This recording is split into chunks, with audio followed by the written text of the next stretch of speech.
Qualquer pessoa com o mínimo de conhecimento de economia e finanças vê tranquilamente sinais de desgaste do quadro econômico por todos os lados. Não precisa nem ler revistas e relatórios de consultorias especializadas, basta fazer suas compras mensais em qualquer supermercado, concorda? Abordando este assunto, veremos a diferença entre crise econômica e recessão, os fatores que levam a este cenário, um breve histórico de crises no Brasil, a situação atual e como as empresas devem se comportar em tempos de crise. Então, o que é crise econômica? Uma crise econômica é um período de escassez do nível de produção, da comercialização e do consumo de produtos e serviços. No uso comum, a escassez pode se referir a uma situação em que a maioria das pessoas são incapazes de encontrar um bem desejado a um preço acessível. Mas qual a diferença entre crise econômica e recessão? Recessão é quando o PIB deixa de crescer por 2 trimestres consecutivos. Diz respeito a uma efetiva contração de economia com queda no nível da produção e tem como consequência o aumento do desemprego, queda na renda familiar, redução da taxa de lucro, aumento do número de falências e concordatas, aumento da capacidade ociosa e a queda do nível de investimento.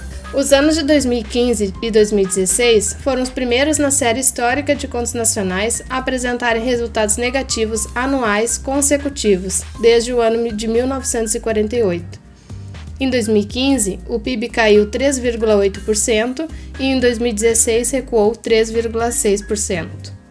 Mas por que isso está acontecendo no Brasil atualmente? Diversos fatores podem explicar a recessão econômica vivida no Brasil, sejam eles internos ou externos, como o mercado internacional, a economia dos principais parceiros econômicos do Brasil e entre outros. Independentemente do posicionamento político e preferências econômicas, é possível listar algum desses fatores. As sucessivas crises econômicas recentes e até mesmo a diminuição dos níveis de crescimento da China afetaram diretamente a economia brasileira. Somos muito dependentes de parceiros comerciais para a manutenção de nossos saldos internacionais por meio das exportações de produtos como soja, minério de ferro, carnes e automóveis. A diminuição da demanda internacional por esses produtos reduziu seu valor de mercado e, consequentemente, os lucros de exportadores nacionais. Nos últimos 10 anos, o mercado econômico brasileiro cresceu bastante. Grande parte desse crescimento baseou-se no aumento de renda das famílias, mas também em políticas de incentivo ao consumo, como por meio da redução de impostos sobre produtos industrializados, também conhecido como IPI.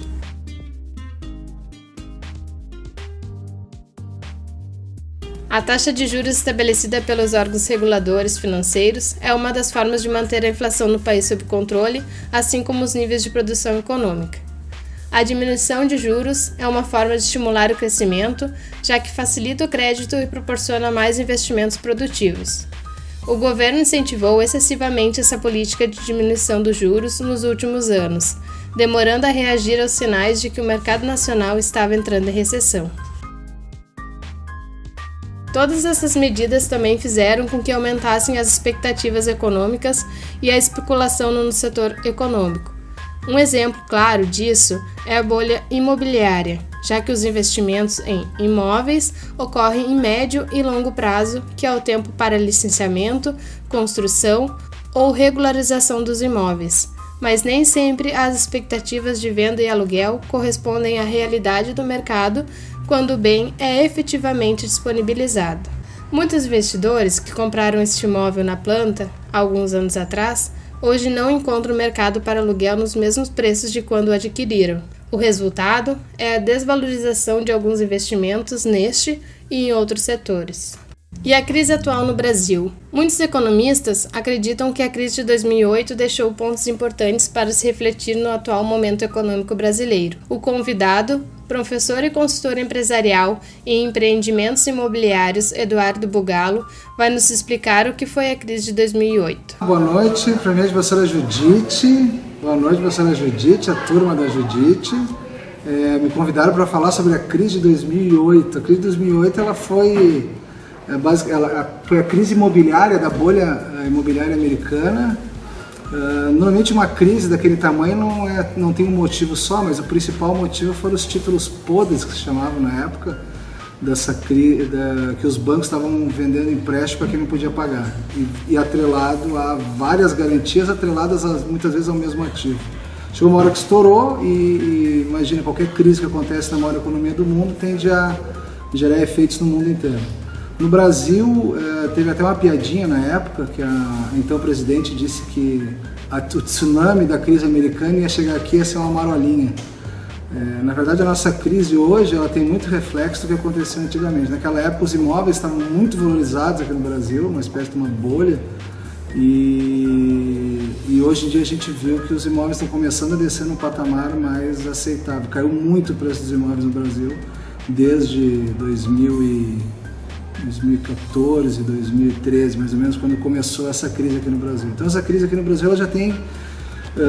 muitos dizem que a origem já vem dessa crise do imobiliário em 2008 que levou à quebra do Lehman Brothers, que é aquele banco americano que foi o primeiro que deu quebra-quebra. Inclusive tem umas coisas bem bacanas sobre isso, no que diz respeito à remuneração de executivos.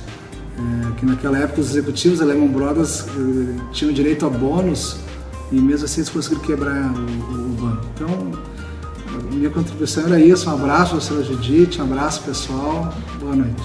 Fazendo uma reflexão sobre esse vídeo, nosso país não sofreu tanto quanto os Estados Unidos porque o governo jogou muito dinheiro no mercado, apostando principalmente nos incentivos à indústria automobilística, à construção civil e ao consumo intenso de eletrodomésticos.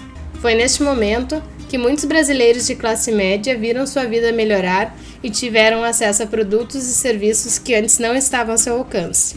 Isso é o que chamamos de política anticíclica, quando a crise faz circular o dinheiro para segurar o mercado interno e manter a produção e as exportações.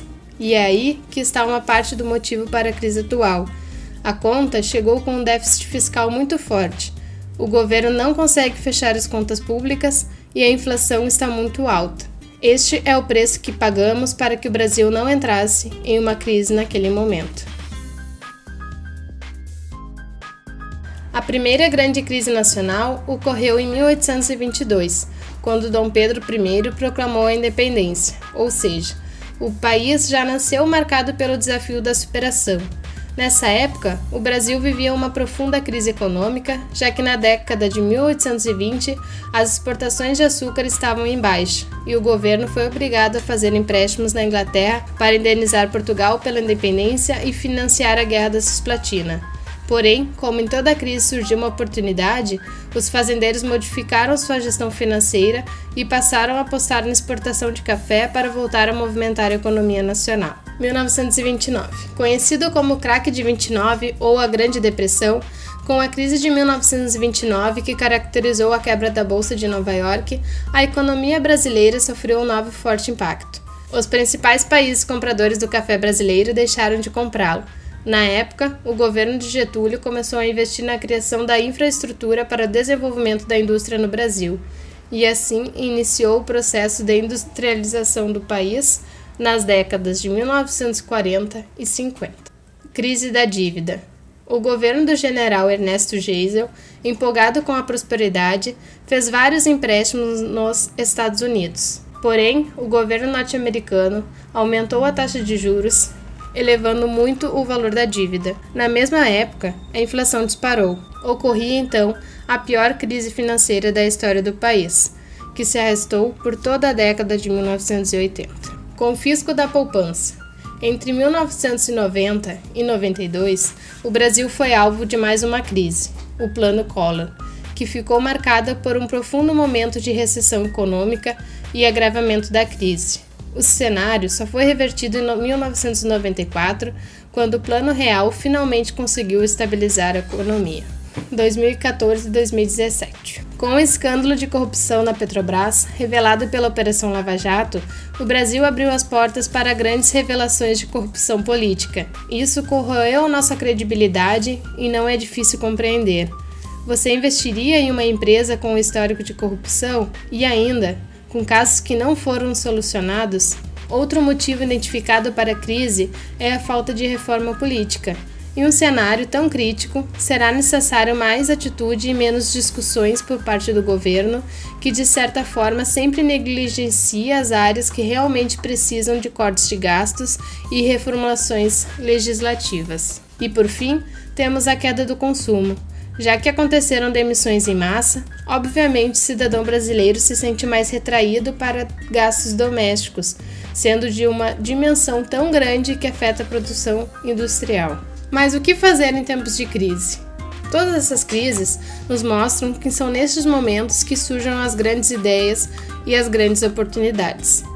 Isso nos mostra que, diante desses problemas que estamos passando, é hora de olhar para dentro e identificar as falhas em processos e estratégias, para que se possa buscar uma maneira de driblar o mau desempenho econômico e obter sucesso. Para alcançar isso de forma prática e eficiente, é importante que todos os dados da empresa estejam organizados, com fácil acesso e de forma integrada. Assim, fica mais simples visualizar os indicadores para uma tomada de decisão precisa. Vou citar algumas empresas que fizeram acontecer em tempos de crise. Hering, em 2008.